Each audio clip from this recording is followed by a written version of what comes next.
I'm Gorilla Monsoon. I'm Bobby the Brain Heenan. And I have no idea what the hell we're doing here. Does he ever?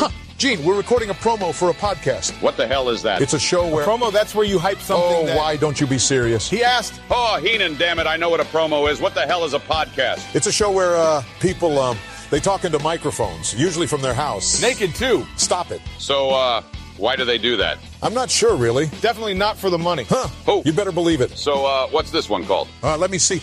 The Hot Tag Podcast. Whoopee. Does anyone listen to this? Well, I don't know. I'm sure The someone... government is testing it as an alternative to the chair. Will you stop that? That's not nice. Oh. It's illegal in 11 states. Quiet. And welcome to the Hot Tag Podcast. They're not really naked, are they? I certainly hope not. All right, what's going on, everybody? Welcome to the Hot Tag Wrestling Show. I'm Christy Francesco. George Rogers is here, and we are live here on Black Friday. Happy Thanksgiving to everybody. Happy Black Friday. You know, to a lot of people, it's the start of the Christmas season. Christmas basically for me starts, November 1st, I guess you could say. Christmas for you starts on December 26th.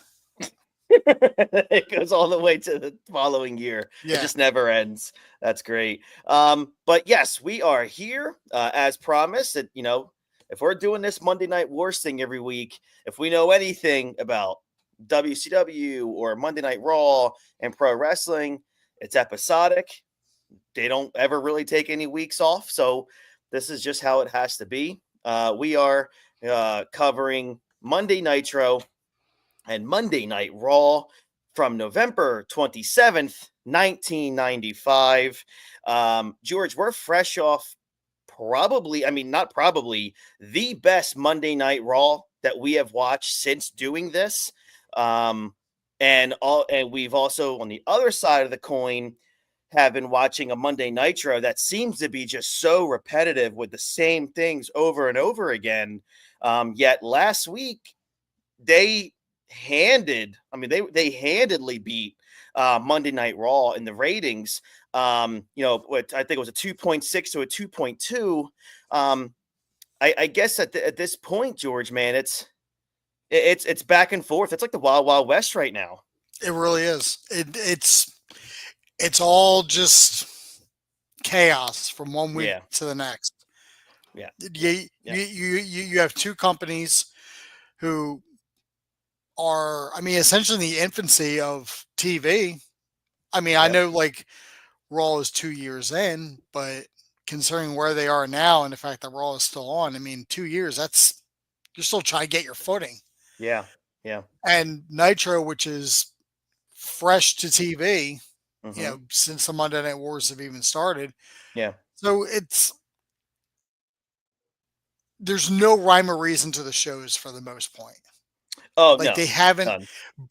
Both companies have not gotten into that, like that niche of making compelling week to week TV. We got a glimmer of it last week with Raw, and then this week went right back to the shit that we had before. I know, and we're gonna cover it. But also in the current pro wrestling scene. We are less than 24 hours away from the Survivor Series War Games in Toronto, Canada. The crowd, I'm sure, is going to go bonkers. We found out that once again the dirty sheets were wrong. As shocking as that may sound. How dare you? I know they are usually 99% accurate. Yep, that they are. It looks like it is 5-on-5. We got the return of the wise man last week, who introduced the fifth and final member of the OG Bloodline group, which was Mr. CM Punk. George, why do you think CM Punk was the choice and not the heavily reported Seth Rollins? I'm sure there's internal reasons as to why they did it. Just so it didn't seem so formulaic getting Bronson Reed and Seth Rollins, to change up a little bit. Mm-hmm. But I don't know what the point is. I got SmackDown on right now, right next to me. So I think at the end of the show, they're going to have Roman and Punk do like a little face-to-face kind of talky thing. If it hasn't happened yet already, I just got home a little bit ago. But from like the understanding that I can make it, how everyone likes to scream into the wind, make it make sense whenever something doesn't make sense. Right. Usually it's the other side of the coin screaming about something that this side of the coin is doing because of all the shit, because of the constant tribalism back and forth. Right. It does exist. I'm not going to fucking act like it doesn't. We have a very heavy slant to our reviews. So yeah, we're guilty of it just as much as everybody else. But you can make it make sense with the fact that CM Punk is like the original Paul Heyman guy. Yes, for sure. So that's still wrestling, of course. Yeah. So it would, in this essence, with Heyman coming back, which I told that to you when Heyman showed up. This Heyman looks way different than Heyman when we last saw him on TV. He's dyed the gray in his hair. Yep. He's got rid of the 5 o'clock shadow. He's like tan, like he looks good, like he looks healthy. It's like this.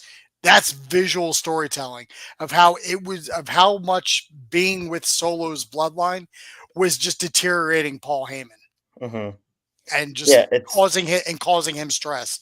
And then he comes back to side with Roman, and then calls out CM Punk. It's like this, like it felt like a shot of adrenaline, like right to the heart. Like it's like hey, you guys are tired of the bloodline, right? Well, we've added CM Punk to the mix, and they're like, all right, I'm back. So now, and there's a whole thing going on. Is Heyman really back with Roman, or is he with Punk? And this is just, the fact that they have like the fact that Roman and Punk have a mutual friendship with Heyman, and Heyman's going to use it to his advantage. Right. Obviously, there's also some talk that maybe Punk is going to be with Heyman from now on, or they're going to have Heyman and Punk together. I mean, I obviously hope not. Obviously not dirt sheets. This is just speculating from people who were talking online. And then there's also some talk that maybe Heyman is actually working with Solo in his bloodline. That was just going off of the fact that like how Heyman's suit looked. It didn't look like a normal suit for him. It looked like it gets very reminiscent to an outfit that Solo was wearing back at the beginning of the year. So people are trying to make the connections and draw the dots. And honestly, with what Triple H writes and books, hey, you should always be looking at little Easter eggs because he lives for it. He loves it, and he knows that the fans are going to look for it. Oh, for sure. I mean, look, I saw it the second the show ended. I saw that whole was it the red like the red pocket square, sitting in Heyman's jacket. So look, that's going to be there, and look, that's great because if you're a booker, if you're the booker man, you're looking at look, they're picking up on things. If they're trying to figure out a story, because that tells me that they're engaged, they're interested in the possibilities of what this can become. And I appreciate that from I'm a pro wrestling snob in the sense of I love storytelling. I love story. That's why I watch pro wrestling. I've seen the same kind of matches. You and I have probably seen every kind of wrestling match that can ever be done. But if you could sell me on a really great story and get me emotionally involved, count me the hell in every single time. Yeah. That's what I'm looking forward to. I'm really intrigued to see where they go with this Paul Heyman thing. I'm intrigued to see what happens on SmackDown with CM Punk and Roman Reigns. I would like to see. This is the kind of thing where you're the night before Survivor Series, and what happened last week, George. Tonight is the night where you have to get what's the motivation for CM Punk here? Why is he doing this? Obviously you saw them reading lips last week where Roman Reigns said, I don't trust you. I think CM Punk said something like, I don't care. Like I'm not here for that. Yeah, or it's something like that. That's my wise man, and Punk says something. We'll see. Yeah, yeah. So I'm interested in seeing what that motivation is for the Punk being that fifth man. So that's exciting. I'm excited for Survivor Series. So for those who want to watch it tomorrow night on Peacock, should be a really good show. I'm really looking forward to it. All right. Well, actually, I do kind of have something here. I guess my TV is ahead, or there was a delay, because what I've got right now is I just saw the end of the Cody Carmelo match, and according to like the page that I go to get the results, this match ended 21 minutes ago. So, okay, I don't know. Maybe I'm behind, but apparently the Heyman and Roman and Punk, they did have their sit down. Oh, okay. And Punk said he's only teaming with Roman to get revenge on the Bloodline for what they did to Paul Heyman. All right, so I mean it makes sense. But then what? But then we're gonna have to see what happens after Survivor Series, because then where's that going to go? From what I've heard, and this is dirt sheets, so obviously, grain of salt. But they're saying that they're going to use this, I guess, to add more to the feud between Rollins and Punk, I guess, because Punk stepped up where Rollins was, we'll probably say, I was like, you're just a little kid and can't get better or whatever. I don't know how they're going to work it, or what the motivation is, but I don't know how considering how much Seth hates Roman, the only way I could really see is going in is Rollins just going after Punk and be like, oh, I can't believe you would even team with that turncoat. But that's not enough to engage me in a full feud. I need a little bit more out of the two of them if that's what they're going to do. Right. Like Rollins and Punk, you got this whole buildup from last year's Survivor Series of Rollins losing his fucking mind when Punk returned. Go from there. There's enough seeds in there where you don't need this to add to the to the story. There's enough with Punk and Rollins already that you can build from and go on to. I agree with you.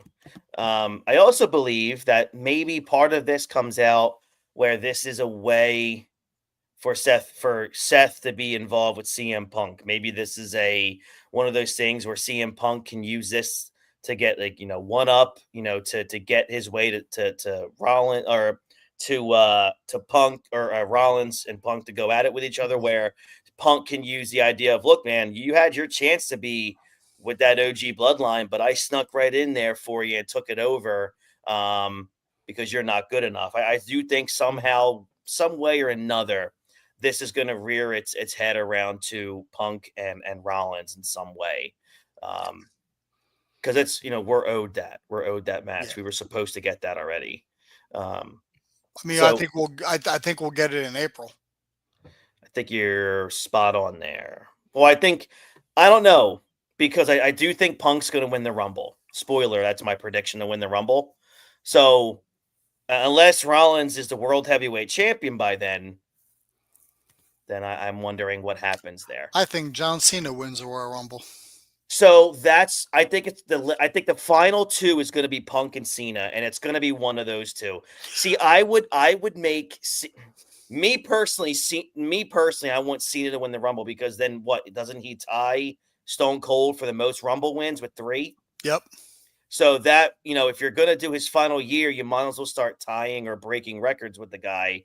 So, I think Cena makes sense, but I still wonder, what they're going to do with what lies for CM Punk if he doesn't win the Rumble, because we know the WWE title is already, that's already kind of set in stone with Cody Rhodes. So that's not going to have anything to do with CM Punk.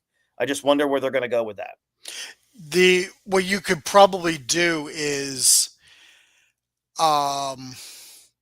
it could be like a Royal Rumble 92 scenario where Roman, or not Roman, where like Rollins and Punk, one eliminates the other one and then the other one pulls the other one out of the ring.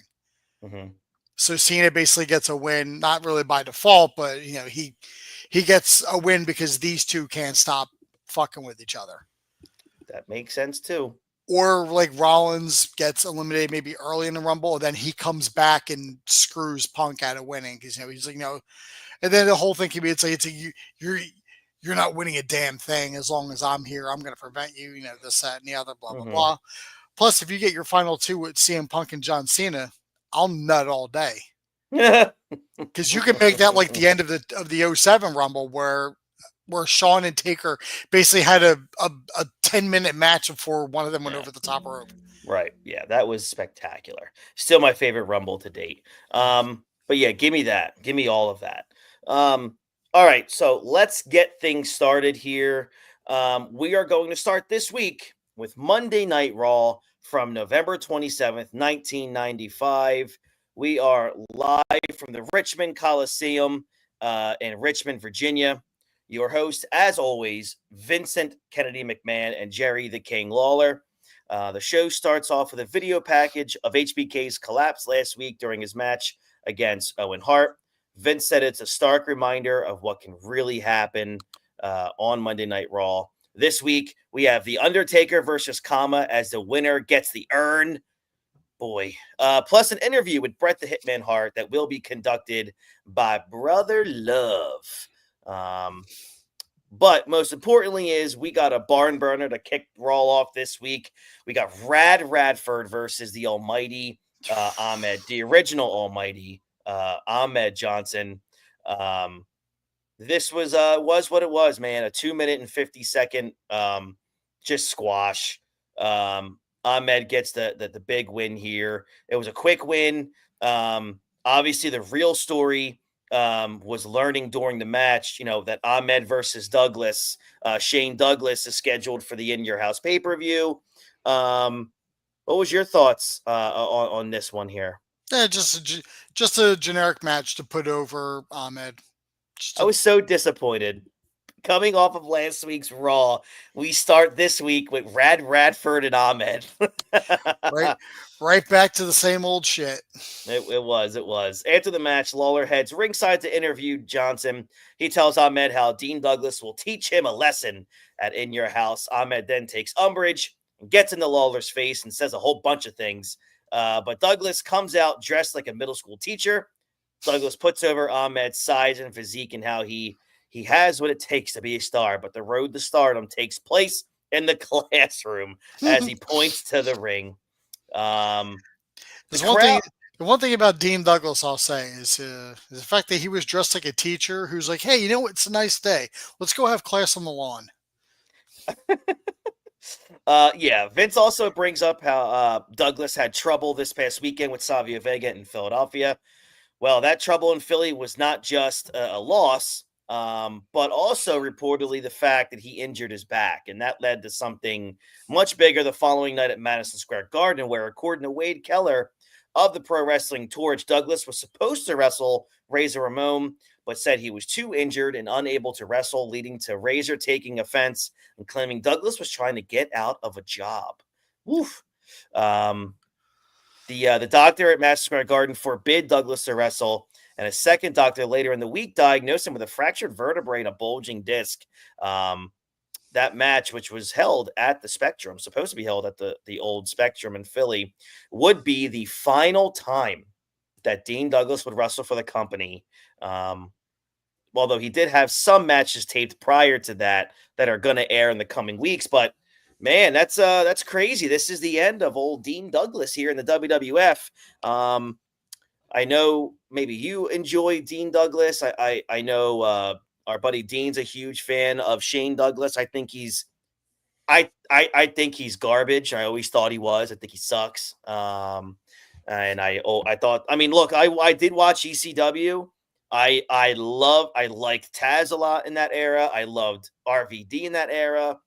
I thought Shane Douglas just wasn't that good at all. I also don't think he was a good worker either. What was your thoughts on old Dean Douglas? I mean, I liked him better in ECW. The whole, I liked him better in ECW. The whole thing, this whole like teacher gimmick, it's never worked. It's never fucking worked in the history of wrestling. But How this is dare something you. Matt that will. Stryker was a Oh, superstar. fucking excuse me. Like it just the only time that having any sort of school gimmick worked is when Michelle McCool was like dressed like a sexy teacher, like in her debut. And That that's just works. people were, and that worked only for a different reason, not for the reason that it would. You are correct, sir. But like the genius Lanny Poffo was trash from the fucking jump, and that's no disrespect to Lanny Poffo, who is extremely talented in all of his rights, but the genius was such a terrible fucking gimmick. Yeah, with my mortal board and girl.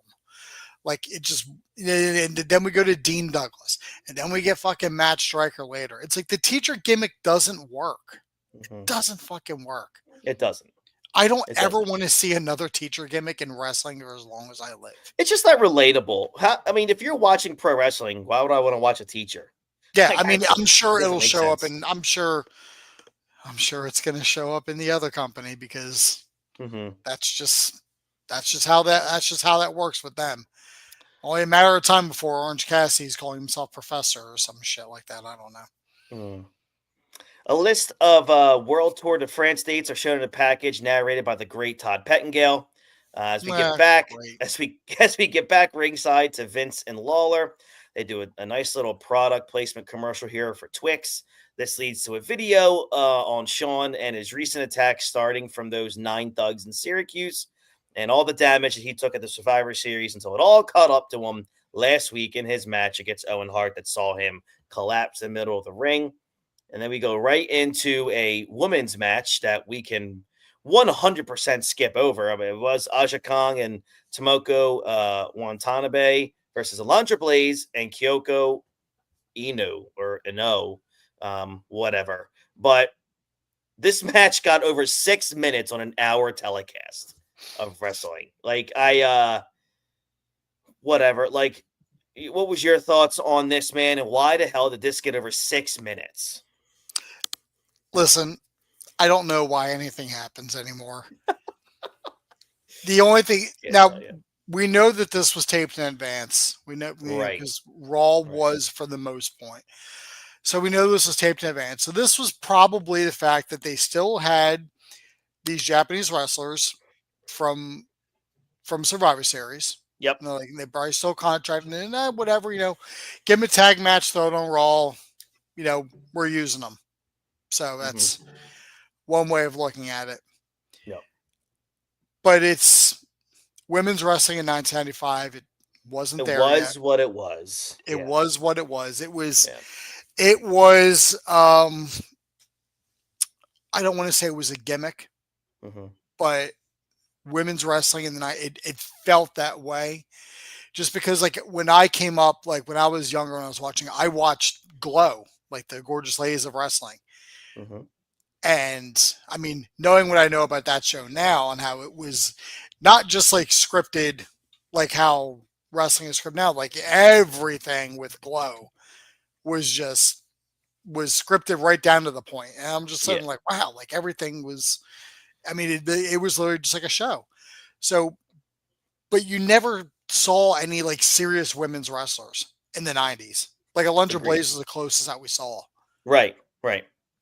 So, I mean, it was a good tag match. I mean, it wasn't bad. It wasn't sloppy. It was just a tag match that the fans really weren't that interested in.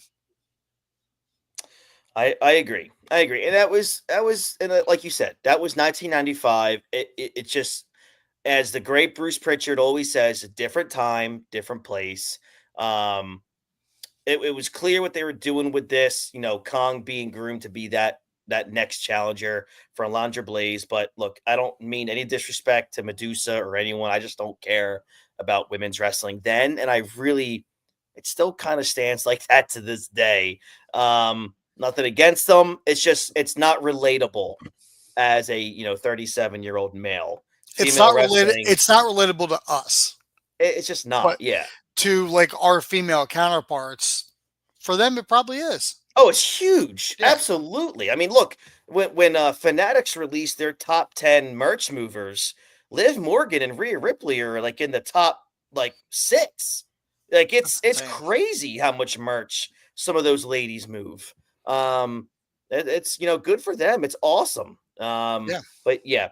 All right, we get a clip from Survivor Series when Diesel attacked Bret Hart and the officials after losing the WWF title. That leads to last week's promo where Diesel said he was done being a corporate puppet. I mean, to me, that was a work shoot promo last week, and to this day, the best Kevin Nash promo ever.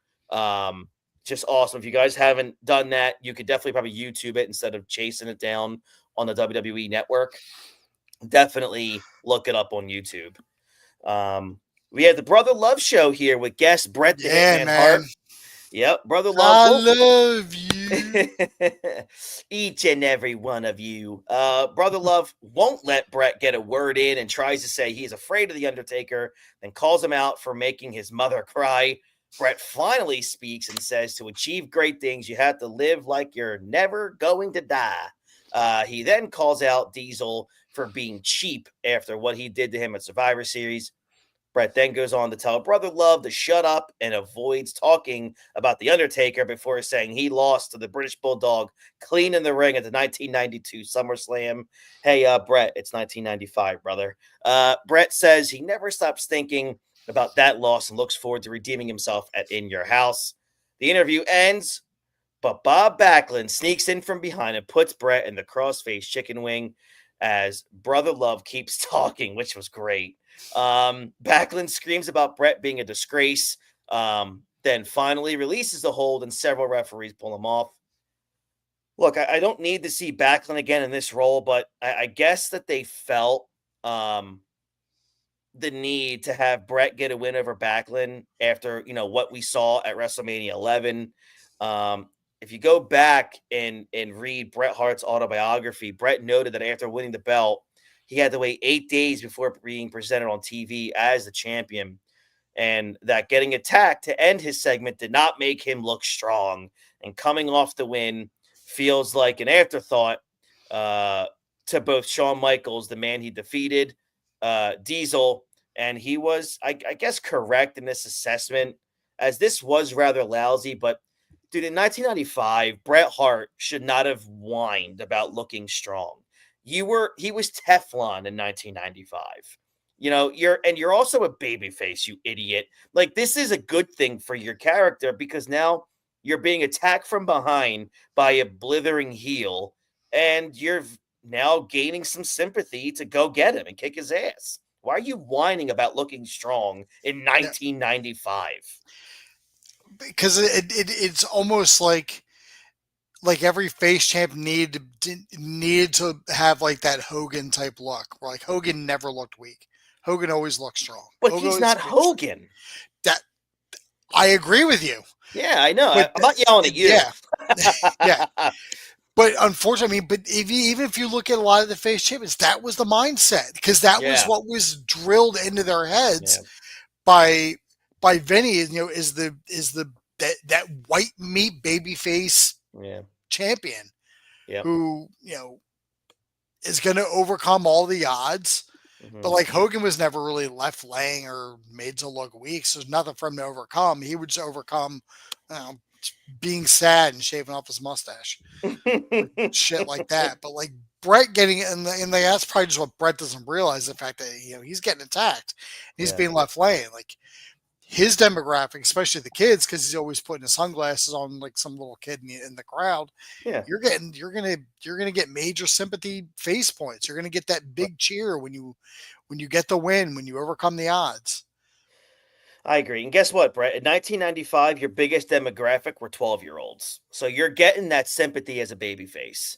I think that the problem with Bret, and it was always this way, it's this way even today. And look, I ripped the guy to shreds. I think he's the most bitter pro wrestler of all time. And I still put him in my top 10 because I do love watching Bret the Hitman Hart on wrestling. but he's the most paranoid dude ever. I mean, even when he was on top, like you're Bret Hart. I mean, you could have been the Babe Ruth of wrestling if you weren't the way you were, if you weren't the reason that you were screwed at Survivor Series in '97. And then you go at the WCW and you just collect the paycheck. I mean, you wrote it in your book. It's in black and white that you basically went to Turner and threw in the towel. And I just don't understand why in 1995, again, Bret the Hitman Hart is worried about looking strong. Shut up. Just shut up. You're untouchable in 1990. You're the Undertaker status in 95, bro. You're untouchable. By this point, you've been with Vince McMahon for like 12 years. Get over it. You're fine. Mm-hmm. It doesn't make it like you're untouchable, man. Like, so what if Shawn Michaels is coming up to beat you? Then you're his number one opponent. Like, who cares, man? Like, just shut up already. God, like, just continue making your pink and black tights and come in and strap the sharpshooter on Papa Shango and move on to the next guy. Like, stop. Just stop. You're Bret the Hitman Hart, man. All right. Sorry for that little rant. Bret pisses me off so much. Next match here, Hunter Hearst Helmsley versus Johnny Crystal. Oh. Johnny, is it Crystal or Crystal? Was it Crystal? Who cares? Nobody else. If it's Crystal, my man was way ahead of his time. Should have been in Lil Jon videos here in 1995. Before the match begins, we go to split screen and we see Henry Godwin at his farm introducing us to his hogs that Helmsley will be meeting in the hog pen match at In Your House. Vince also tells us that Triple H and Godwin have signed on for a series of slot matches. Oh, 1995, you're killing me. Vince says that Bret was not happy when he headed backstage during the commercial break, and well, that was probably the case in real life too. Helmsley punches Crystal in the gut before hammering away. Helmsley takes Crystal down with a high knee as Vince plugs away Undertaker versus Kama later on the show. And then right after that, Triple H hits the pedigree, 1 minute and 40 seconds. Again, it's just a quick win for Triple H as his feud with Godwin just continues to get a ton of television time in this era here. Vince also talked about how the hog pen match has been constructed for the pay-per-view. Whatever. I mean, look, I got to give them credit for really, really sticking by this rivalry because boy, did it get a lot of TV time, George. They were so invested. It almost felt like this was leading to like a WrestleMania main event. This is going to be a main event at Mania. So funny. Iron Man match. Stop it. Stop. That's mid-card. Yeah. That's mid-tier shit. We're talking about Hunter Hearst Helmsley and Mark Canterbury in a hog pen match. Main event anywhere, anytime. So great, man. Oh, I love hearing it. All right, so let's go. It's a good thing Canterbury wasn't good with the Undertaker. I know. Oh, that's probably the best point you've made in weeks. If he wasn't in the BSK, that dude would have been gone with like Rad Radford. You're right. Skip. You're right. Man, so Mountain Rock. We learned that Razor Ramon and Marty Jannetty will face Psycho Sid and the 1-2-3 Kid at In Your House. So that was it's actually a good one. So go watch that as well. We'll cover that at some time. Now we cut to Jim Cornette and Owen Hart as they issue an open challenge for the pay-per-view. Owen puts himself over as hospitalizing everyone, just like he did to Shawn Michaels. Good stuff there. That was really good stuff. $1 Million Man Ted DiBiase is here leading Kama to the ring. Kama comes out on crutches. DiBiase grabs the mic and tells us that due to injuries, Kama will be unable to wrestle. Of course, Vince McMahon is not buying this because even on crutches, I'm sure Vince would have made the guy wrestle anyway. DiBiase then said he bought the services of another superstar and introduces Sir Mo. Woo, what a treat. Something about this doesn't age well in 2024. Explain, George. And it's the $1 Million Man buying somebody. That's right. to fight The Undertaker. That's right. I mean, it's one thing you can, buy the services of a superstar to face somebody, but Sir Mo is a black man. That he is, sir. So the That $1 he Million is. Man bought. Yep. Again, thank God they are booking these shows to 10, 11, 12-year-olds who don't know anything. So that's the only thing that might have saved them in this era from that. Sir Mo with Ted DiBiase and Kama versus The Undertaker. Undertaker still wearing that badass face guard, which I wish he wore for the rest of his career. But, Please. he hates us all. But this match ends at just about 4 minutes. Undertaker hits Mo with a chokeslam for the win. After the match, Mabel heads out to the ring and tries to grab the remnants of the urn, but Undertaker was able to smash it as it hung onto the ring post. So yeah, I mean the match itself was all smoke and mirrors and short. So it was inoffensive enough, but the story is that we now have a new person who stole the melted down urn in Mabel, who's also soon going to be the third man. Would you believe that? It's so wild. He's involved in this high profile feud with the Undertaker while negotiating with the NWO. And he's about to negotiate and sell his soul to Eric Bischoff. That's right. To drive a nail into the coffin that is WCW. Yeah. It's so good. Undertaker gives Bear the urn as Bear smiles and kisses it, but Mabel attacks Paul Bear from behind. Man, that was pretty cool. As this, Undertaker Mabel feud now involves the urn. And this closes the book, on the Undertaker versus $1 Million Corporation feud that really stunk up WWF Raw for the past year. But sometimes you have to find the positives. It was really cool actually to see Bear get attacked. But this was the end of this whole Taker $1 Million Man Corporation thing. Were you finally happy to see this end? I couldn't have been happier. That's right. Except it's just going to continue this feud between the Undertaker and Mabel. I know. Which is not something I want to see because there's always a risk that Mabel's going to cripple somebody permanently. No, you're yeah. I mean, he almost did the Undertaker multiple times. So that's pretty much the end of the show. Next week we have Marty Jannetty versus Psycho Sid and Razor Ramon defending the Intercontinental title against Dean Douglas. Man, I'll tell you, my thoughts on this one, man, it's a much, much weaker show than last week. I mean, a complete 180 in my opinion. Yeah. We had one match that was decent. The angles here are just not much to speak of.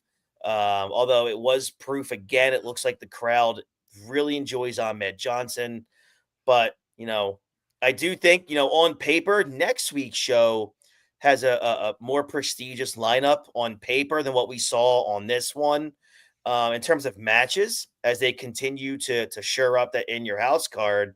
That's a few weeks away. But, George, man, from last week, what a massive disappointment. It's such a drop-off from what we got last week. Yeah. And this is kind of the issue I'm running into with these episodes of Nitro and Raw. It's the fact that the announcers are opening the show and the announcers are closing the show. I know. I can't stand. WCW was doing the same thing too. Yeah, that's what I said about both shows. They're both doing this. They need to realize, and I guess eventually they do. Yeah. The announcers are not the hosts. They are there to call them action, to call the action in the ring. Mm-hmm. I don't need the final minute and a half of the show being Vince and Jerry and Jerry Lawler telling me what's going to be on next week's show. No. End it with an angle, with a match that goes right up until the end. Mm-hmm. Because you're going to show me that, and it's going to be like, well, I don't care to really want to watch this. It's like, all right, I just saw the main event, so I'll turn off the last 2 minutes because I'm not going to miss anything. Right. Well, that's Monday Night Raw, ladies and gentlemen. Let's go over to the other side now. But real quick, we do have a new sponsor on the network, and that is again, I don't do anything I don't believe in here. It's a supplement brand called Alpha Lion. Being an Alpha Lion means that you are making a daily conscious effort to be superhuman in every aspect of your life, in and out of the gym, wherever you are. This means no shortcuts. Alpha Lion takes a huge stance against the use of performance enhancing drugs, and all of their products are 100% safe and tested. Alpha Lion's products were created after hundreds of hours of research and testing, third-party testing. That is why you will never find another company with their exact ingredient profiles and exact products. Their products are scientifically researched and maximum dosed. Look, Alpha Lion, they believe in innovative products. They should be the core of every company, especially supplement companies, where their main goal is shredding or acquiring like an aesthetic physique. They offer cutting edge solutions to get there faster, and they're extremely proud of their unique product line. So become an Alpha Lion athlete. Head over to alphalion.com right now. Use our code Ring the Bell, all one word, no spaces. Ring the bell, 10% off your order. They're running a massive Black Friday sale, like anywhere between 30 and 50% off everything. For myself, I use Nightburn for sleep, which helps metabolism speed up. It helps my fats burn quicker while I'm asleep. Helps me get to my REM cycle better, because anyone who knows me knows that I'm a real suck ass sleeper. It's not a strong point for me. I use their superhuman pre-workout. I use Hulk juice. And I just ordered some raspberry, which is a good blueberry brand. So I use a lot of their products. That's just what I'm using right now. And when it comes in, I'm going to have it, to display it for all of you. But thank you so much to Alpha Lion. Head over to their Instagram page. They're also really big supporters also, I'm sorry, they also endorse Ken Griffey Jr. and a bunch of other pro athletes as well. So head over to Instagram, give them a follow at Alpha Lion, obviously. But then go to their website, alphalion.com. It's on the bottom screen there, scrolling across. Use our code, Ring the Bell, for 10% off your order. It's not just about protein and creatine. They have other things there. They have things that are very important for men, like such as additional outputs of nitrous oxide, which is very important for us. And of course, things to help you sleep, things to help you recover, just burn fat throughout the day, give you more energy during the day. It's not all about let me go to the gym and get as ripped as possible. They offer help and support all across the board for men and women. So again, alphalion.com, ring the bell for 10% off your order. All right, let's go to WCW Monday Nitro, where a lot of these guys on this roster did believe in performance enhancing drugs. Yes, they did. Eric Bischoff, Bobby the Brain Heenan, and Steve Mongo McMichael are calling the action, and they are live from Salem, Virginia. This crowd was about 5,000 fans, with 3,000 of them paying for entry. Not a bad crowd. Salem, Virginia is not known to be a big wrestling town whatsoever. But again, it's just another week where, as bad as these storylines are right now, George, and WCW, they're getting some really good crowds at these shows. Yeah. Yeah. They really are. But it's the hot new thing. It's the hot new thing. Yeah. Yep. Now it takes, AEW 2 shows combined to get 3,000 people to pay to watch them. But somehow they got a company to pay them $250 million. Well, look at the company. We know it's our favorite company. Not exactly a company that's known for making all of the best choices in the world. And definitely not a company that enjoys making money, apparently. No, they are not. They are not in the business. They're not in the business of making money. They're in the business of making fucking excuses. Exactly. Opening contest for the television title, Johnny B. Bad. Here we are. Damn right. he beats Diamond Dallas Page after hitting him with a chain. This match only gets 2 minutes and 10 seconds. Man, I know this is just building the rivalry, which is one of the most underrated rivalries of 1995, which is Johnny B. Bad and Diamond Dallas Page. What was your thoughts on this opener only getting a little over 2 minutes? I was very, very disappointed that this only got such a small amount of time. Mm-hmm. And I don't understand if it's like what the issue is with Johnny B. Bad. Like, yeah, Mark Marrow is probably not like my cup of tea or anybody else's, and I understand that to a point. But the guy is churning out great matches consistently, but yet we're not seeing him on the number one show. Exactly. Yeah. He's holding the television title, so we should be seeing his ass every week on television. It makes sense. Mm-hmm. I would say make it make sense. Like the only other time we saw Johnny B. Bad on Nitro was that time limit draw to Eddie Guerrero, which never got a fucking resolution. Right. And then we're continuing this feud with Diamond Dallas Page. Mm-hmm. Because now, like, he lost the services of the Diamond Doll, which I'm not going to talk about that. That's another thing. It just seems like it just kind of seems like trafficking to a point. Right? You're not wrong. Yeah, right. So,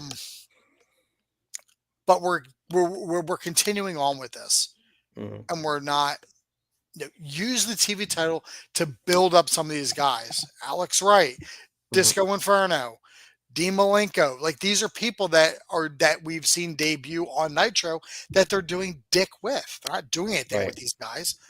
Put him in a title feud, and anything. But don't just go out and give me a 2-minute match with established people. I agree, man. Like, wholeheartedly agree. Johnny B. Bad and DDP are well established. Why was this treated like a squash match? Agreed. You want to put Johnny B. Bad over in a 2-minute match? Have him face, like, I don't know, fucking Norman Smiley in 95. Someone who's like a perennial jobber. Just have him face him, not DDP. If anything, you're gonna ruin him. Right. I mean, we know history says it's going to be the other way around. Correct. But at this point in time, if you're looking at it, you're like, wow, they don't do something, they're gonna ruin DDP. Agreed.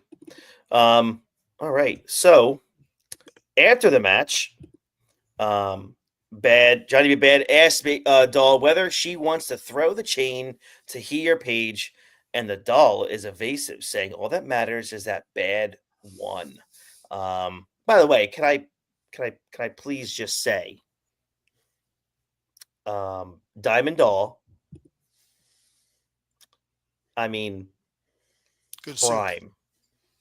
Good soup. Even today, for those who might want to look her up, look up Kimberly Page. Just 2000, recent. So I saw a recent photo of her at a signing. My goodness, she looks great. Father Time has yet to get to her.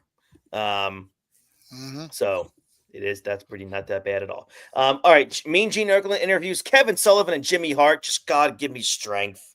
Just please. Can't. Sullivan is not happy that Lex Luger is running around with Sting and demands answers from Jimmy Hart. Hart says it will take a while to chip away at their relationship, and that Luger, and Sting have a greater plan. Sullivan seems pleased upon hearing that. I can't, George. I can't anymore. I can't. And this is like every week. It's every week we got this. I just can't take it. I can't take Jimmy Hart. I can't take Kevin Sullivan. And it's so fucking bad. It really is. It really is. We get to next match here, and it's a women's match. Bull Nakano and Akira Hokuto defeating Cutie Suzuki and Mayumi Ozaki. This match got more time than Johnny B. Bad and DDP. Well, this is an interesting turn of events. This live broadcast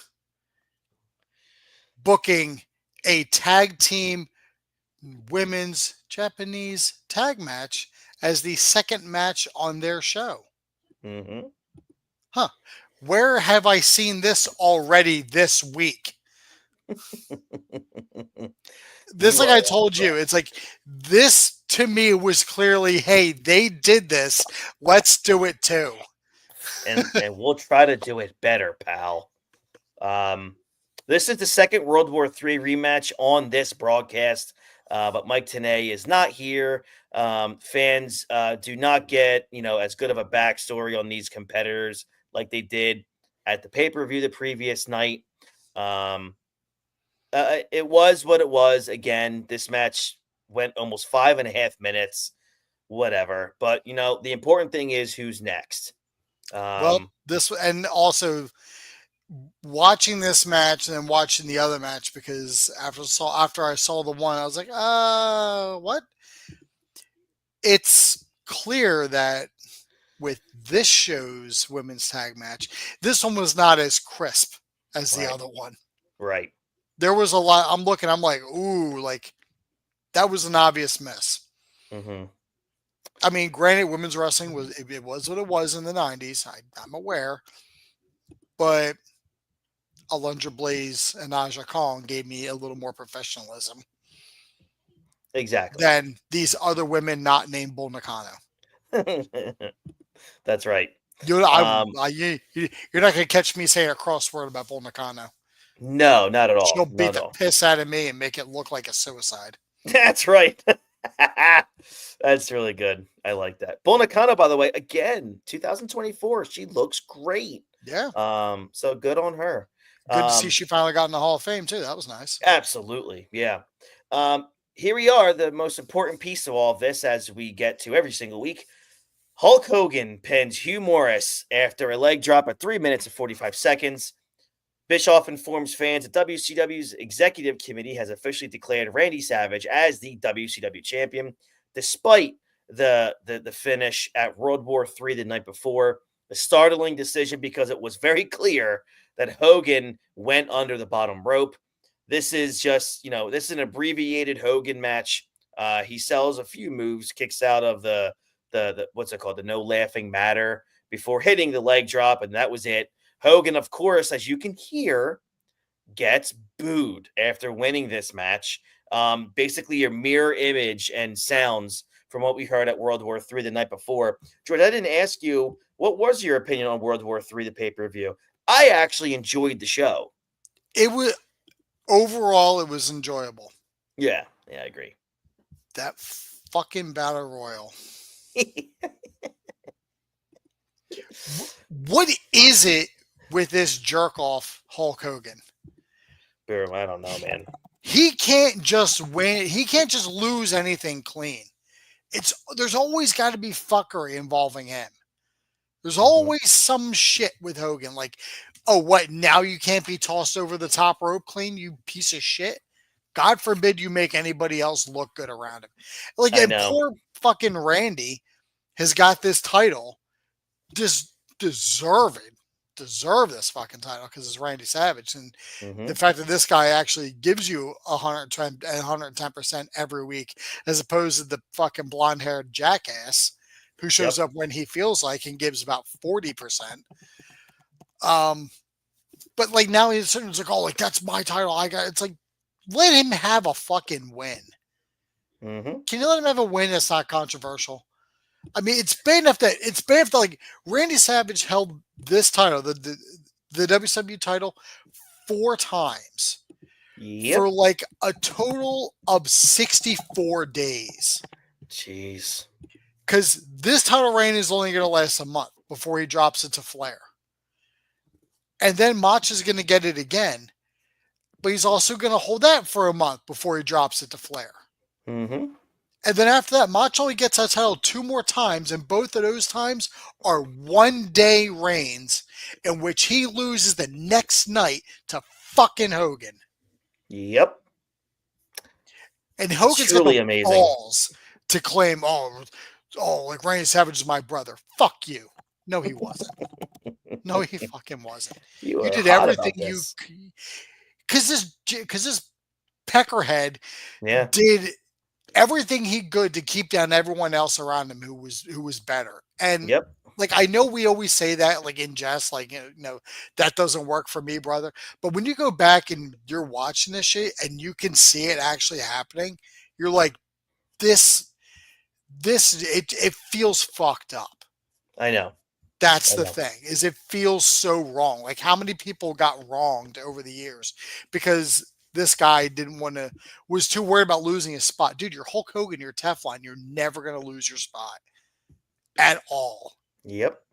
I agree, man. But like, you're going to, even like you're going to take the no laughing matter from Hugh Morris. Not debuting, but he's practically new to the company. Mm-hmm. He hits finish move and Hogan hulks out and kicks out of it. It's like, well, what does that do to him now? Yeah. Yeah. What does that do to that wrestler's mystique when fans are going to try and boo or cheer this guy? Exactly. Or whenever he hits that moonsault, it's like, oh, he's going to hit the moonsault. Whatever. Hogan kicked out of it. Right. And why is Hulk Hogan in 1995 doing a squash match? Why? No. Like, again, you're wasting an appearance. But whatever. After the match, Okerlund interviews WCW champion Randy Savage, who gets a pretty flat reaction, actually. Hogan comes out so Savage can see the video footage of last night's Battle Royal ending, but when it is played, it cuts out before Hogan can be seen going under the bottom rope. The Giant attacks, chokeslamming Savage on the concrete and chasing Hogan into the ring. Sting runs out for the save and gets chokeslammed for his efforts until Hogan hits the Giant with a chair and keeps hitting him with a chair until he leaves. Hogan also decks referee Randy Anderson during the beating when he tries to stop it. Bischoff wonders why Sting had Hogan back away from the Giant at the end of the last segment, wondering if Sting is part of the Dungeon of Doom. What was your thoughts on this whole just mess? So the Giant comes out to attack Hogan because they're still feuding. Mach eats a chokeslam on the outside. Correct. Sting comes out for the save. Mm-hmm. He gets chokeslam for his troubles. Mm-hmm. Hogan was able to grab a chair and hit the worst looking chair shots in history. Right. And drive the Giant away. Right. This doesn't make sense. No, it definitely does not. It doesn't add up. Mm-mm. Because if the Giant is still feuding with Hogan, why are Sting and Macho taking the bullets for Hogan? Again, that's my question. And of course, the commentary just evades the entire thing. Yeah, it's like, well, Hogan's just doing what he thinks is right. Is he? Because he didn't go in to stop Mach from getting fucking chokeslammed. He didn't stop Sting from getting chokeslammed. Right. But, everyone in the back has to go and fall on Hogan's sword so he can look strong because he's not going to take the beating. No, why would he? Why? It's so weird because, like, I love Hogan. Like, I'm a wrestling fan because of Hulk Hogan. Oh, of course. Most of our generation is, whether they want to admit it or not. Mm-hmm. But I feel like every week I'm out here, I'm just bitching about something else that Hogan is doing. Because it was bad. Before the NWO, it was bad. It's so blatantly obvious. That's the thing. And then you got Bischoff on commentary constantly juggling his balls to like make it seem like Hogan's the big victim in all this. It's like, dude, but if you're watching this, without your commentary, this looks awful. It does, yeah. Even with the commentary, it looks fucking awful. I know. All right, so we get to the main event here. Sting and Lex Luger defeat Arn Anderson and Brian Pillman when Sting pins Pillman after a roll-up at 5 minutes and 35 seconds. For a moment, it does appear that Luger is going to no-show as he does not walk to the ring with the Stinger. Moments later, he does appear without theme music because, WCW sound technicians seem to be having some difficulties. It didn't hit until he got to the ring. It was just so bad. Yeah. The baby faces appear, headed for a quick win when Luger blasts Anderson with a forearm off the ropes and Sting hits the Stinger Splash and Scorpion Deathlock. However, Luger's efforts to knock Pillman off the top ropes backfire as Pillman falls onto Sting into the ring, setting up a short heat segment here. Bischoff keeps wondering if Luger is a true ally, even though Luger is doing everything a partner could expect, like making saves. So this is getting really annoying where the commentators, or as in Bischoff, is trying to explain his storyline while in the ring, the complete opposite's happening. In the ring, Luger is a complete babyface tag team partner, where Bischoff is trying to make it seem like that's just not happening. Whether one side, whether the right hand doesn't know what the left hand is doing, and maybe Sting and Luger are going into business for themselves, or what I can probably firmly believe is nothing is being told to Luger on how to act in the ring, and they're just calling it in the ring, and that's what they're doing. They're acting as baby faces because that's what they are. Out of nowhere, Sting does pin Pillman with a roll up to end the match, where the Horsemen look ineffective yet again, and it just continues. That group is just so weak, and I hate it, and I hate it. But whatever. After the bell, Flair comes out, and the Horsemen do an attack on Sting and Luger until Hulk Hogan makes the save. That does get a huge cheer from the fans on Hogan's side in a big way until all the baby faces are left in the ring. Hogan wants a piece of Luger after the Horsemen flee, but Sting tells him to back off, and Luger goes back to the locker room. Man, Bischoff tells fans to tune in to WCW Saturday Night to hear a big announcement about Starrcade. We'll talk about that next week. Man, I'll tell you, man, there was some good storyline work on this show. Fans questioning whether the Diamond Doll was a little Johnny Bad. Hulk Hogan, I guess, continuing his fight with the Giant and continuing tensions between Hogan and Sting over Luger, who's acting like a complete babyface. It would be nice if the Four Horsemen showed some ability, some life in that whole entire character and that whole group and faction, as they have yet to do anything significant since reforming themselves after Halloween Havoc. The Nitro beat Raw in the ratings at 2.5 to a 2.3, so kind of insignificant. But George, your thoughts on Nitro, which my opinion does beat Raw, but it's not something that I can say what a great show. It does beat Raw, but it doesn't deserve to beat anything. Yeah, I agree. I mean, and it is the more superior show this week, but that's not really a brag. Right. You were just the least shitty show. Exactly. It's not even like they didn't do anything monumental. Yeah, like they had matches. That's all well and good. Yeah. Problem is, none of the fucking stories make sense. Right. Why is Hogan now involving himself in shit with the Horsemen? I don't know, man. So bad. Just really bad. Like you said, like with Lex, what the fuck is even going on with Lex Luger? Once again, since his fucking debut, we have no idea what the fucking make of Lex Luger. I know. We are 2 months into Nitro. He has done dick. I know. Is he a heel? Is he a face? If he's a heel, why is he teaming up with Sting? If he's a face, then why is he palling around with the fucking Dungeon of Doom? And I'm sure this will all be explained by Jimmy Hart and Kevin Sullivan, but the problem is those segments are so bad that it's hard to even pay attention to them. I know. It's just really, really difficult. I mean, it's not like next week's going to get any better, but we'll be here next week as we get into December already. We're almost at the end of 1995, George. How crazy is that? We're getting in to the year where it all changes. How amazing is that? But we still got a lot of shit to filter through. Hey, even when shit changes, there's still a lot of shit. Oh yes, hands down for sure. But all right. Thank you guys so very much for tuning in. This has been the Monday Night War recap from November 27th, 1995. Head over to Hot Tag Podcast on Instagram. Give us a follow over there. If you're watching us on YouTube, like this video, subscribe to the channel, and ring that bell for notifications when we stream live.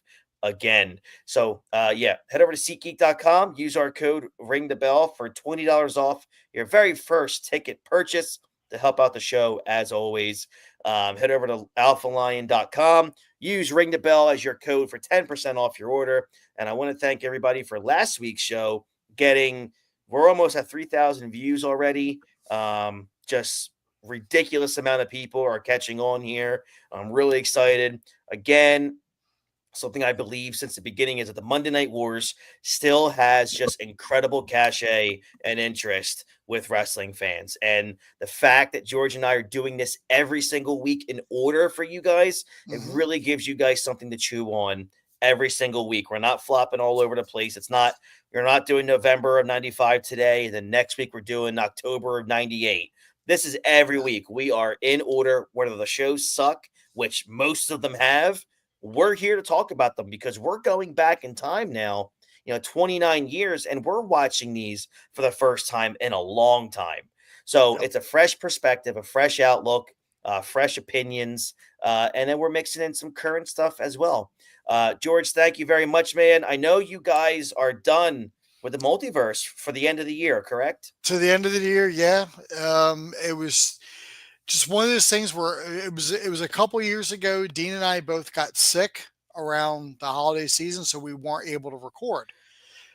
But then we thought about it, like, it was actually nice just having that month off because the holidays things get hectic. Right. Trying to get stuff together with family, Christmas shopping. I work for one of the biggest fucking companies in America when it comes to shipping things out. Yeah. Probably the biggest. The biggest. I mean, I work for Amazon, so yeah, I'm doing 55-hour weeks. Yeah. From now till Christmas. So finding time to do 2 shows does get a little. It was going to be rough. Yeah. So, and then so we're off the holiday season, and we start back up fresh first week of January. But Multiverse on the break. Hot Tag is not on the break. I will still be here every week with young Christopher discussing the ways of the world and how things used to be. The Back ways when of the Pepsi world was 50 cents a can. Oh my gosh. Don't say that. Back when I could buy Hawaiian Punch in a can. Not like an individual can, but like the big cans that you had to like stab the can opener into to open it, to like let it breathe. You like punctured a hole in the one side and then you open the others, that way it could breathe and actually flow properly. Look who I'm telling. You guys know. Oh yeah, we know. We get it. Next week on the I guess you could say on the Ring the Bell baseball show, I will be covering I will continue this incredible hot series that I've fell into here. Called Baseball's Best. I'm going to be covering. We just got done doing. I gave you guys who I believe are the top 10 best first basemen of the 1990s. Next week we're going just a little bit to the left, and we're covering the top 10 best second basemen of the 1990s. So looking forward to that. Also coming up in a week or so are the Major League Baseball's winter meetings, which is huge for baseball. That's where trades come about. That's where big free agent signings could happen. So keep a lookout, again, as always, on the Ring the Bell Philly show, because there's a lot of baseball content coming into December. And then once the winter meetings are done after a few days, we'll be off again. Unless anything happens, we'll be off until February, until obviously when baseball starts getting back for spring training. But so next week, look for that best second baseman of the 1990s. Also, we are the following week of the Monday Night Wars. So again, thank you guys so very much, George. I really appreciate it, brother. Have a great rest of your weekend. I'm Chris C. Francesco, and we'll catch you guys here down the road. Have a great one, everybody. Bye-bye.